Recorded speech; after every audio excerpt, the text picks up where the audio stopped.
Hello friends, welcome to the channel. Social science की NCERT series में आपका स्वागत है। आज हम क्लास 6 की चैप्टर 3 सरकार क्या है, इस टॉपिक पर चर्चा करेंगे। आज से हम एक नई पहल को प्रारंभ कर रहे हैं। इसमें मैं आपको चैप्टर से पहले एक क्वेश्चन दे दूंगा और जब ये चैप्टर ख़त्म हो जाएगा तो आप उसका आंसर लिखिएगा और चैप्टर के लास्ट में मैं उस प्रश्न के जो भी आवश्यक पार्ट होंगे उनको मैं बता दूंगा। तो आज का जो हमारा प्रश्न है वो है, लोकतांत्रिक सरकार के क्या काम होते हैं और ये सरकार इनको कैसे पूरा कराती है या पूरा करती है। इस प्रश्न को आप कहीं लिख लीजिए, लास्ट में हम इसका आंसर देंगे। चलिए अब चैप्टर को स्टार्ट करते हैं। सरकार क्या है। आपने सरकार शब्द का जिक्र कई बार सुना होगा। इस पाठ में हम पढ़ेंगे कि सरकार क्या करती है, यह हमारे जीवन के लिए किन महत्वपूर्ण भूमिका को निभाती है, सरकार क्या करती है, वह कैसे निर्णय लेती है, अलग अलग तरह की सरकारों जैसे कि लोकतांत्रिक सरकार, राजतंत्रीय सरकार के बीच क्या अंतर होता है। ठीक है, इसको हम स्टार्ट करते हैं।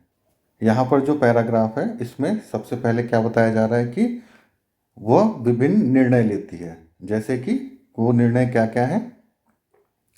सड़कें और स्कूल कहाँ बनाए जाने चाहिए। अगर महंगाई बहुत अधिक बढ़ गई है तो इसको कैसे कम किया जा सकता है। बिजली की आपूर्ति को कैसे बढ़ाया जाता है। ये सब कुछ प्रश्न हैं जिन पर वो निर्णय लेती है।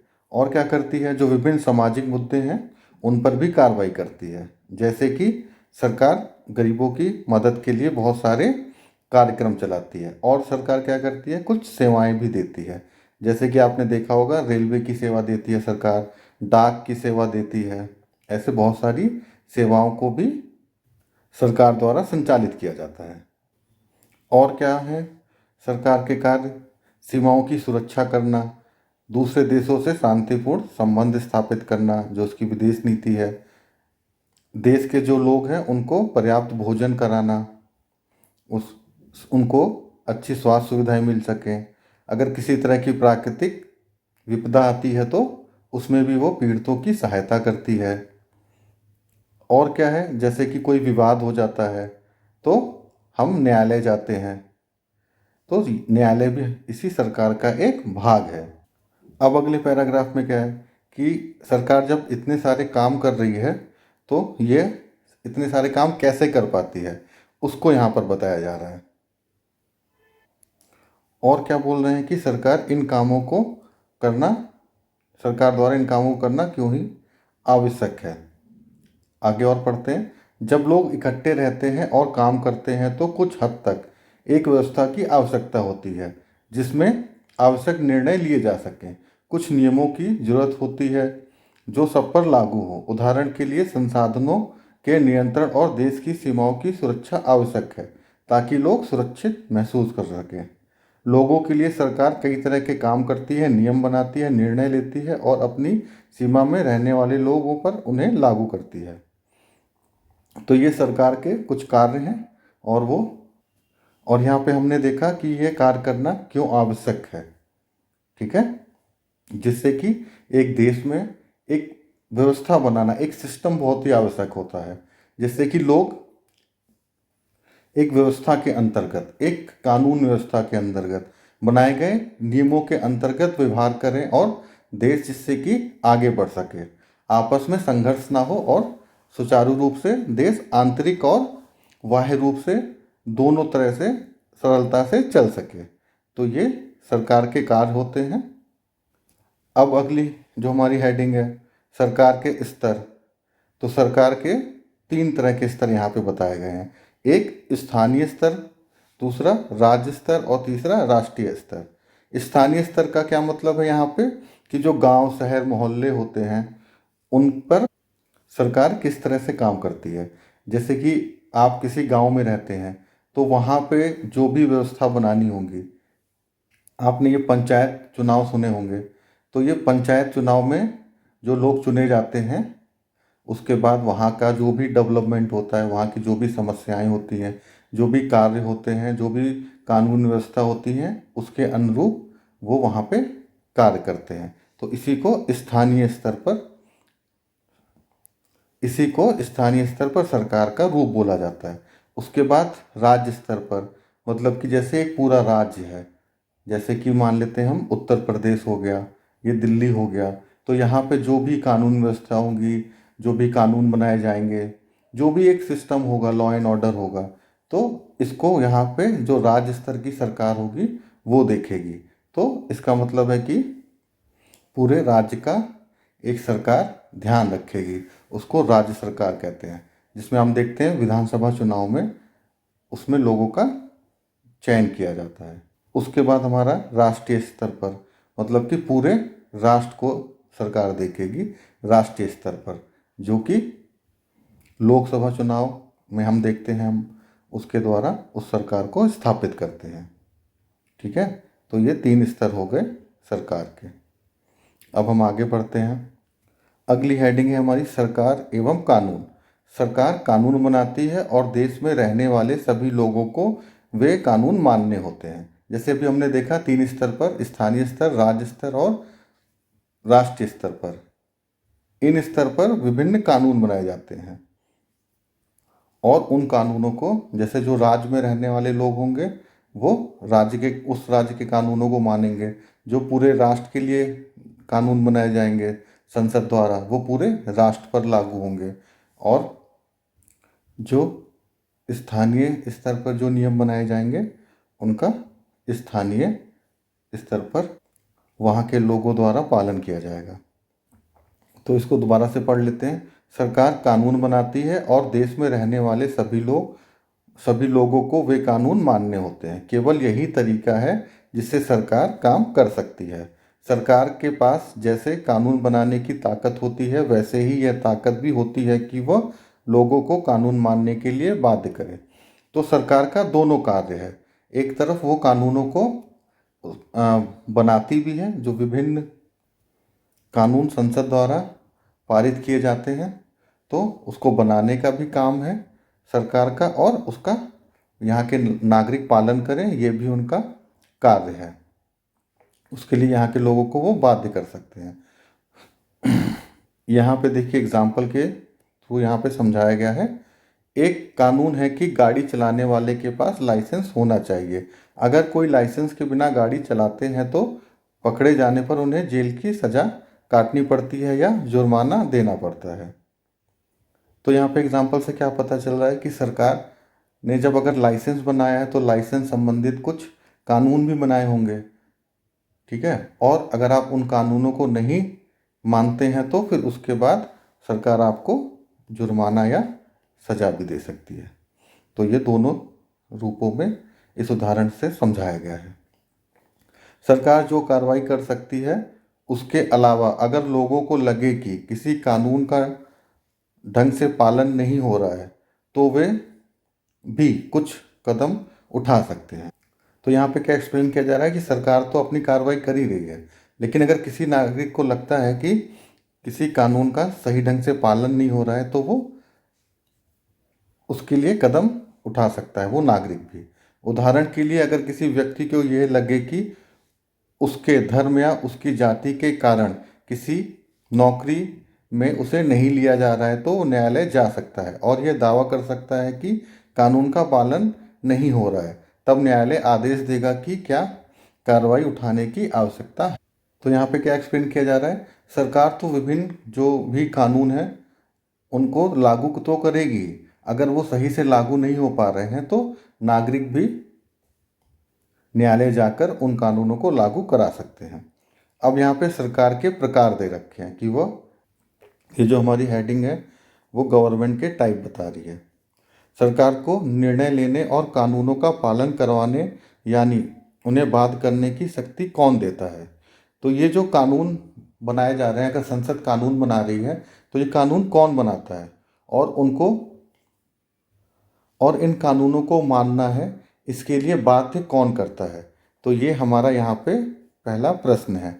इस प्रश्न का उत्तर इस बात पर निर्भर करता है कि उस देश में कैसी सरकार है। तो यहाँ पे बताया जा रहा है कि कानून कौन बना रहा है और उनको कौन लागू कर रहा है। ये बात इस पर निर्भर करेगी कि वहाँ पर किस प्रकार की सरकार है। तो जो पहला प्रकार बताया जा रहा है वो बताया जा रहा है लोकतांत्रिक सरकार के बारे में। इसमें क्या होता है कि लोग ही सरकार को यह शक्ति देते हैं कि वहाँ के जो लोग हैं वही सरकार को पावर दे रहे हैं। लोग ऐसा कैसे करते हैं? चुनाव के माध्यम से। वे अपने पसंद के नेता को वोट देकर चुनते हैं। कई बार चुने तो ये लोग क्या करते हैं? अपने पसंद के लोगों को चुनाव के माध्यम से वोट देकर चुनते हैं। उसके बाद क्या करते हैं? जो चुने हुए लोग होते हैं यही क्या करते हैं? सरकार को बनाते हैं। लोकतंत्र में सरकार को अपने निर्णय और उठाए गए कदमों का आधार बताना होता है और सफाई देनी होती है। तो यहाँ पे क्या बता रहे हैं कि लोकतंत्र में जो सरकार होगी वो लोगों द्वारा चुनी जाएगी। वहाँ के लोगों द्वारा ही कुछ जो उनके प्रतिनिधि होंगे उनका चुनाव किया जाएगा और वो एक सरकार का निर्माण करेंगे। और ये सरकार जो भी निर्णय लेगी और जो भी कदम उठाएगी तो इसकी जो सफाई है कि ये जो भी निर्णय लिए जा रहे हैं उसको ये जो है सफाई को जनता को बताएगी। मतलब ये उत्तरदायी होगी जनता के लिए। ठीक है। अब दूसरी तरह की सरकार कैसी है? राजतंत्रीय सरकार। इसमें राजा या रानी के पास निर्णय लेने और सरकार चलाने की शक्ति होती है। राजा के पास सलाहकारों का एक छोटा सा समूह होता है जिससे वह विभिन्न मुद्दों पर चर्चा कर सकता है और अंतिम निर्णय लेने की शक्ति उसी के पास होती है। लोकतंत्र के समान राजतंत्र में राजा या रानी को अपने निर्णय के आधार नहीं बताने होते और ना ही अपने निर्णयों की सफाई देनी होती है। लोकतंत्र में तो जैसे अपने यहाँ लोकतंत्र है भारत में, तो जो संविधान है हमारा उसके अनुसार सरकार चलती है और फिर उनके निर्णयों की वैधता आपको पता है सर्वोच्च न्यायालय, उच्च न्यायालय, जो भी न्यायालय हैं वो देखते हैं कि वो संविधान के अनुरूप निर्णय लिए गए हैं कि नहीं लिए गए हैं। और जनता द्वारा भी इस पर नज़र रखी जाती है और चुनाव के टाइम पर जनता वोट के माध्यम से उनके उत्तरदायित्व का निर्धारण करती है। तो ये कुछ बातें हैं जिसमें कि जो राजतंत्र होता है इसमें क्या होगा, राजा रानी एक ग्रुप ऑफ जो उनके पीपल होंगे, जो कुलीन वर्ग होंगे, उनसे चर्चा करेंगे और चर्चा के बाद जो भी राजा होगा या रानी होगा उसको जो सही लगेगा वो निर्णय करेगा। और इस निर्णय की वो उसने किस आधार पर निर्णय लिया या जनता को किसी तरह की सफाई देना, बताना कि इस वजह से हमने ये निर्णय लिया है, तो ये सब राजतंत्र में नहीं होता है, ये लोकतंत्र में होता है। यहाँ लेफ्ट बॉक्स में कुछ क्वेश्चंस हैं, इनको पढ़ लीजिएगा और आपको जैसा लगता है अभी तक इस चैप्टर को पढ़ने के बाद और आपके जो निजी विचार हैं उनके अनुरूप इसका आंसर दीजिएगा। अब जो अगली हेडिंग हमारी है वो लोकतांत्रिक सरकार। यहाँ पे हम लोकतांत्रिक सरकार के बारे में जानेंगे। लोकतंत्र की मुख्य बात यह है कि लोगों के पास अपने नेता को चुनने की शक्ति होती है, इसलिए एक अर्थ में लोकतंत्र लोगों का ही शासन है। मतलब जो भी नेता होगा वहाँ के लोगों द्वारा ही उन्हीं में से एक होगा और उन्हीं के द्वारा उसको चुना जाएगा। तो ये लोकतंत्र में इस व्यवस्था को अपनाया जाता है। अब जो अगला पैराग्राफ है वो क्या कह रहा है कि लोकतंत्र का मूलभूत विचार क्या है। यह है, इसका मूलभूत विचार है कि लोगों नियमों को बनाने में भागीदार बनकर खुद ही शासन करें। तो इसका जो मूल विचार ये है कि वहाँ के लोग ही नियम बनाकर शासन करते हैं स्वयं। आज के समय में लोकतांत्रिक सरकार को प्रायः प्रतिनिधि लोकतंत्र कहते हैं। अब यहाँ पे बता रहे हैं कि प्रतिनिधि लोकतंत्र क्या होता है। प्रतिनिधि लोकतंत्र में लोग सीधे भाग नहीं लेते बल्कि चुनाव की प्रक्रिया के द्वारा अपने प्रतिनिधि को चुनते हैं और यह प्रतिनिधि मिलकर सारी जनता के लिए निर्णय लेते हैं। जैसे देखिए अब क्या है, जैसे किसी एक स्थान पे मान लीजिए 100 लोग हैं, 500 लोग हैं, तो वो एक साथ इकट्ठे हो गए और उन्होंने कोई बात बोली और उसमें जो भी बहुमत है अधिकतर जो लोगों की जो विचार होंगे, जो राय होंगे, उसके अनुसार निर्णय को ले लिया जाएगा। लेकिन जब आबादी बहुत ज़्यादा है, जैसे अपने यहाँ भारत देश में 140 करोड़ लोग हैं, तो प्रत्यक्ष रूप से किसी ऐसी व्यवस्था को अपनाया नहीं जा सकता है कि उनको कहीं इकट्ठा करके एक साथ पूछ लिया जाए और वो अपनी बात को रख दे। इसीलिए क्या है कि बहुत सारे क्षेत्र को यहाँ पे विभाजित कर दिया जाता है अलग अलग। तो यहाँ पर क्या करते हैं कि विभिन्न क्षेत्रों में विभाजित कर देते हैं जनसंख्या को, और फिर वहाँ पर चुनाव करा के एक प्रतिनिधि चुना जाता है, और वो प्रतिनिधि क्या करेगा, संसद में जाएगा, और संसद में जाके वो कानून का निर्माण करेंगे। ऐसे अलग अलग सभी क्षेत्रों के जो भी सांसद होंगे, प्रतिनिधि होंगे। तो यहाँ पे आप समझ गए प्रतिनिधि लोकतंत्र का अर्थ। और लोग सीधे भाग नहीं ले सकते, बल्कि चुनाव की प्रक्रिया द्वारा ही प्रतिनिधि को चुनते हैं। क्योंकि मैंने आपको बताया अब इतनी ज़्यादा जनसंख्या है, तो डायरेक्ट इतने लोगों को एक साथ इकट्ठा करके किसी कानून को बनाना पॉसिबल नहीं हो पाएगा। इसीलिए प्रतिनिधियों के माध्यम से यहाँ पे चुनाव किया जाता है। ये प्रतिनिधि मिलकर सारी जनता के लिए निर्णय लेते हैं। आजकल कोई भी सरकार अपने आप को तब तक लोकतांत्रिक नहीं कह सकती जब तक कि वह देश के सभी वयस्क नागरिकों को वोट देने का अधिकार ना दे। तो बात यहाँ पे ये आ जाती है कि कोई भी देश है तो उसकी जो जनसंख्या है, तो क्या पूरी जनसंख्या के जो लोग हैं वो समान रूप से उनको वोट देने का अधिकार है कि नहीं। अगर लोकतंत्र में सभी को वोट देने का अधिकार नहीं है तो फिर वो लोकतांत्रिक सरकार नहीं कहलाएगी। जैसे हमारे भारत में 18 वर्ष के ऊपर जो भी स्त्री पुरुष या जो भी लोग होंगे, थर्ड जेंडर के भी लोग होंगे, तो उनको वोट देने का अधिकार है। अगर हम किसी को वोट देने के अधिकार से रोकते हैं तो उसको लोकतंत्र नहीं कहा जाएगा। लेकिन पास्ट के बारे में यहाँ पे बताया जा रही हैं कुछ बातें, उनको जान लेते हैं। हमेशा से ऐसा नहीं था। क्या आप विश्वास कर सकते हैं कि एक समय ऐसा था जब लोकतांत्रिक सरकारें औरतों और गरीबों को चुनाव में भाग नहीं लेने देती थी। अपने शुरुआती दौर में सरकारें केवल उन्हीं पुरुषों को वोट देने देती थी जो पढ़े लिखे थे और जिनके पास संपत्ति थी। तो आप देखिए जो पहले की सरकारें थी वो किन लोगों को वोट देने देती थी, जो पढ़े लिखे हों और जिनके पास संपत्ति हो, और महिलाओं को और गरीब लोगों को वोट देने का अधिकार नहीं था। इसका अर्थ था कि औरत, गरीब और अशिक्षित लोग को वोट देने का अधिकार नहीं था। समझ रहे हैं? ऐसी स्थिति में देश उन्हीं नियमों के सहारे चलते थे जो गिने चुने पुरुष बनाते थे। तो यहाँ पे क्या है कि पुरुष, और वो भी गिने चुने, जो शिक्षित हो और जिनके पास संपत्ति हो, वो कानून बनाते थे। भारत में आज़ादी से पहले बहुत ही कम लोग वोट देने का अधिकार था। तो जो अंग्रेजों का शासनकाल था उसमें बहुत ही कम लोग वोट देने का अधिकार रखते थे। इसलिए यहाँ के लोग संगठित होकर अपने इस अधिकारों की मांग करते थे। तो अंग्रेजी शासनकाल में क्या था कि जो वोट देने का अधिकार था वो गिने चुने लोगों के ही पास था। आगे पढ़ते हैं इसमें।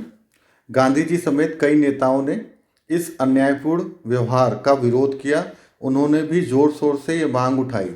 1931 में यंग इंडिया पत्रिका में लिखते हुए गांधी जी ने कहा कि मैं यह विचार सहन नहीं कर सकता कि जिस आदमी के पास संपत्ति है वह वोट दे सकता है, लेकिन वह आदमी जिसके पास चरित्र है पर संपत्ति या शिक्षा नहीं है वह वोट नहीं दे सकता, या जो दिन भर अपना पसीना बहाकर ईमानदारी से काम करता है वो वोट नहीं दे सकता, क्योंकि अब उसने गरीब आदमी होने का गुनाह किया है। तो देखिए, अगर कोई गरीब है किसी देश में तो बहुत सारी वजहों से वो गरीब होता है। उसमें एक जो प्रमुख वजह रहती है वो वहाँ की सरकार की नीतियाँ। सरकार वहाँ के लोगों के साथ कैसा व्यवहार कर रही है, किन आर्थिक नीतियों को अपना रही है, इस वजह से भी वहाँ के लोग गरीब और अमीर होते हैं। और साथ साथ एक देश में जो भी नागरिक हैं वो उनको सभी समान अधिकार होने चाहिए। ये नहीं कि कोई गरीब है, कोई महिला है या किसी के पास संपत्ति नहीं है तो इन आधारों पर आप किसी को वोट देने के अधिकार उनसे नहीं छीन सकते। और अगर आप छीन रहे हैं तो फिर ये लोकतंत्र नहीं है। लोकतंत्र मतलब वहाँ के लोगों के द्वारा चुनी गई सरकार, और जब वहाँ के लोग ही उस सरकार को नहीं चुन रहे हैं तो वो लोकतांत्रिक सरकार नहीं होगी। यहाँ पे इस चीज़ को एक्सप्लेन किया जा रहा है। देखिए ये जो बॉक्स है, ये यहाँ पे जो विश्व है उसमें ऐसे क्या परिवर्तन आए कि यहाँ पे लोकतांत्रिक सरकार आई और उस लोकतांत्रिक सरकार में महिलाओं को भी वोट देने का अधिकार हुआ। तो ऐसे क्या परिवर्तन हुए विश्व में जब लोकतंत्र और भी मजबूत हुआ, तो इस बॉक्स में उस बात को बताया जाएगा। ठीक है, पढ़ते हैं इसको। संसार में कहीं भी सरकारों ने स्वेच्छा से अपनी शक्ति लोगों के साथ नहीं बांटी है। पूरे यूरोप और अमेरिका में महिलाओं और गरीबों को सरकार के कार्यों में भागीदारी के लिए संघर्ष करना पड़ा। तो यहाँ पे क्या बताया जा रहा है कि जो भी सरकार है कभी भी अपने आप स्वेच्छा से लोगों में अपनी शक्ति को नहीं विभाजित करती, नहीं देती। जो भी सरकारें होंगी उसके लिए क्या करना पड़ेगा, आपको संघर्ष करना पड़ेगा। पूरे यूरोप और अमेरिका में क्या हो रहा था, महिलाओं को और गरीबों को सरकार के कार्यों में भागीदारी नहीं बनाया जा रहा था, और वो भागीदार बने इसके लिए क्या हुआ, उनको संघर्ष करना पड़ा। उसी संघर्ष के बारे में यहाँ पे बताया गया है। जब आप विश्व इतिहास पढ़ेंगे तो उसमें देखेंगे कि विभिन्न समूहों द्वारा कैसे कैसे संघर्ष किया गया, आंदोलन किए गए, उसके बाद ही सरकार ने उनके अधिकारों को स्वीकृति दी और उनको सरकार में भागीदारी बनाया। तो वही चीज़ को यहाँ पे एक्सप्लेन कर रहे हैं। महिलाओं द्वारा मताधिकार के लिए किए गए संघर्ष में प्रथम विश्व युद्ध के दौरान और मजबूती पकड़ी। तो क्या हो रहा है, जो प्रथम विश्व युद्ध है इसके दौरान महिलाओं को मताधिकार मिले, ये और सुदृढ़ता पूर्वक सामने आ रहा है। कैसे, उसको जानते हैं पहले और आगे पढ़ लेते हैं। इस आंदोलन को मताधिकार आंदोलन कहते हैं और अंग्रेजी में इसको क्या बोल, सफरेज मूवमेंट। इस शब्दावली को याद रखिएगा, ये किसी भी एग्जाम में पूछ लेंगे कि सफरेज का क्या अर्थ या सफरेज मूवमेंट किसे कहते हैं। उसमें दे देंगे, जैसे यहाँ पे तो है इसका अर्थ है वोट देने का अधिकार, पर वो ऐसे ऑप्शन दे देंगे कि मूल अधिकार प्राप्त करने का अधिकार, ठीक है, और सरकार बनाने का अधिकार, फिर दे देंगे वोट देने का अधिकार। तो ऐसे बहुत सारे जो हमारे अधिकार हैं उनको मिक्स करके क्वेश्चन बना दिए जाते हैं। तो इसलिए ये शब्दावली बहुत ही इंपॉर्टेंट हो जाती है, इसको हमेशा याद रखिएगा। अब यहाँ पे आगे हम देखते हैं कि ऐसी क्या परिस्थितियाँ बनी जिससे कि जो महिलाओं का आंदोलन चल रहा था वोट देने के अधिकार को, उसको एक पृष्ठभूमि मिल गई, जिससे कि उनको यह अधिकार और थोड़ा जल्दी प्राप्त हो गया। इसलिए महिलाओं को काम करने के लिए बुलाया गया। अब क्या हो रहा है, जो प्रथम विश्व युद्ध है, जो विश्व युद्ध है उसमें क्या हो रहा है कि ज़्यादातर जो पुरुष थे वो कहाँ चले गए थे, लड़ाई लड़ने के लिए अलग अलग सीमाओं पे चले गए थे, अलग अलग देशों में चले गए थे। तो इस वजह से क्या हुआ कि जो वहाँ की जो महिलाएं थी अब उनको काम करने के लिए बुलाना पड़ा। तो देखिए जो युद्ध है वो भी बहुत सारी नकारात्मक बिंदुओं के साथ कुछ सकारात्मक बिंदु भी लेके आते हैं। तो एक ये सकारात्मक बिंदु इसमें क्या है कि उसके बाद जो महिलाएं घरों में रहती थी अब वो निकल के काम पे जा रही हैं, ठीक है। और जब वो काम पे जाएंगे तो क्या होगा कि वो आर्थिक जो गतिविधियां हैं उनमें वो शामिल हो रही हैं। अब वो आर्थिक रूप से मजबूत होंगी, आर्थिक रूप से जब वो मजबूत होंगी तो राजनीतिक रूप से भी मजबूत होंगी, और वो देश में और समाज में और परिवार में उनकी बात सुनी जाएगी। इसलिए जब वो वोट देने के अधिकार की बात करेंगी तो और ज़्यादा गंभीरता से लिया जाएगा। तो इसी चीज़ को यहाँ पे एक्सप्लेन किया गया है। तो क्या हुआ, जब वो लोग पुरुष युद्ध के लिए चले गए तो महिलाओं को उन कामों को करने के लिए बुलाया गया जिनको पहले पुरुष काम करते थे। जब महिलाओं ने विभिन्न प्रकार के काम और उनकी व्यवस्था करना शुरू किया तो लोगों को यह देखकर बड़ा आश्चर्य हुआ कि उन्होंने महिलाओं और उनकी क्षमताओं के बारे में क्यों इतनी गलत रूढ़िबद्ध धारणाएं बना रखी थी। हमने भी पिछले चैप्टर में पढ़ा ना कि रूढ़िबद्ध धारणाएं क्या होती हैं। तो महिलाओं के प्रति ये उनकी रूढ़िबद्ध धारणा थी कि वो अच्छे से कार्य नहीं कर सकती हैं। लेकिन जब उन्होंने कार्य करना प्रारंभ किया, जब उनको यहाँ पे अवसर प्राप्त हुआ, तो उन्होंने इस बात को, उनकी जो रूढ़ियाँ थी उनको जुटला दिया। महिलाएं ये काम कर सकती थी। इस तरह महिलाओं को निर्णय लेने में समान रूप से योग्य माना जाने लगा। महिलाओं मताधिकार आंदोलन की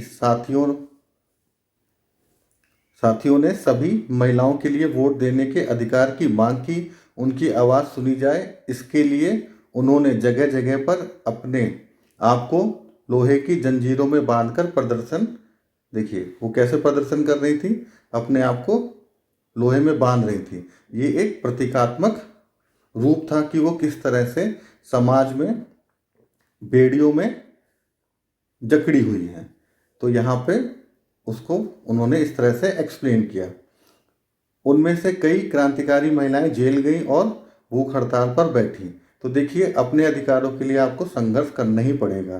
तो उन्होंने यहाँ पे संघर्ष किया और फिर उसके बाद उनको वोट देने का अधिकार प्राप्त हुआ। जैसे कि अमेरिका में औरतों को वोट देने का अधिकार कब प्राप्त हो रहा है? 1920 में। और इंग्लैंड कब दे रहा है? 1928 में। तो ये देखिए, जो आपको पता है प्रथम विश्व युद्ध का क्या टाइम है? 1914 से लेके 1918 के बीच में। तो उसके बाद देखिए इनको वोट देने का अधिकार प्राप्त हो जा रहा है। तो ये चैप्टर यहाँ पे हमारा समाप्त हो जाता है। अब हम फिर से उस क्वेश्चन पे आ जाते हैं जो हमने इस वीडियो में सबसे पहले पूछा था। वो क्या था कि सरकार के क्या कार्य होते हैं। तो सरकार के देखिए बहुत सारे कार्य होते हैं, वो आप अब समझ ही गए हैं। उनको अपने तरीके से लिखिएगा। यहाँ पे जैसे कि विभिन्न जो है उनके द्वारा निर्णय लिए जाते हैं। वो निर्णय क्या हो सकते हैं? सामाजिक मुद्दों के हो सकते हैं, वो आर्थिक मुद्दों के हो सकते हैं, ठीक है, वो सांस्कृतिक मुद्दों के हो सकते हैं। देश में जो भी गतिविधियां हो रही हैं उनके बारे में वो निर्णय लेते हैं और वो उनके कार्य होते हैं। और क्या करते हैं? सबसे जो प्रमुख काम है वो है कानून बनाना, विधि विधि का निर्माण करना, विभिन्न तरह की सेवाएं देना। और क्या है? विदेशों से जो भी संबंध है स्थापित करना। तो बहुत सारे कार्य हैं, आप उनकी एक बड़ी सूची बना सकते हैं और इसको आप सोच सकते हैं। आप बैठ के सोचेंगे बहुत सारी, जब सूचियों को बनाएंगे तो इससे क्या होगा कि आपका दिमाग ओपन होगा, आपका थॉट प्रोसेस और परिष्कृत हो जाएगा। तो ये आपको बहुत ही हेल्प करेगा। और ये कार्य कैसे कराते हैं वो सरकार? वो विभिन्न कानूनों का जब निर्माण होता है तो उसके आधार पर सरकार कार्यों की करने के लिए आपको बाध्य कर सकती है। और अधिकतर क्या है, नागरिक स्वेच्छा से ही उन कार्यों को करते हैं। तो विभिन्न कानूनों के माध्यम से सरकार अपना यहाँ के लोगों से कार्य कराती है। और क्या है, बहुत सारे नियम बनाती है। संविधान में बहुत सारी बातें दी हुई हैं, उनके माध्यम से सरकार बहुत सारे कानून बनाती है और वहीं से बहुत सारी दिशा निर्देश प्राप्त करके भी कार्य करती है। तो ये कुछ बातें हैं जिनको आप लिख लीजिएगा। और अगर आपको नहीं समझ में आए तो आप कमेंट करिएगा, तो उसके ही अनुसार मैं आपको बता दूंगा कि किस किस पॉइंट को ऐड करना है और कैसे काम करना है। तो अभी इस चैप्टर में इतना ही है। अगले चैप्टर में फिर मिलते हैं। तब तक के लिए धन्यवाद।